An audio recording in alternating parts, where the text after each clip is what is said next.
अगदी साधी मैत्री कर, जास्त काही नकोय मला. देव्हाऱ्यातल्या देवासारखे आयुष्यभर मी जपेन तुला. हातात नुसता हात घे, नातं कुठलं जोडू नकोस. इतर कुणी आवडलं तरी मैत्री आपली तोडू नकोस.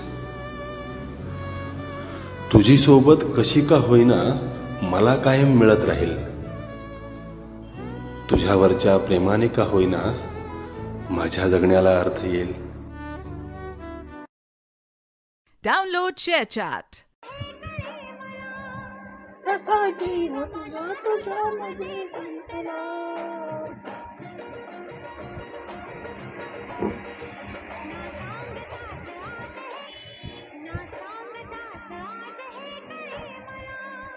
कसा जीव माझा तुझ्यामध्ये गुंतला.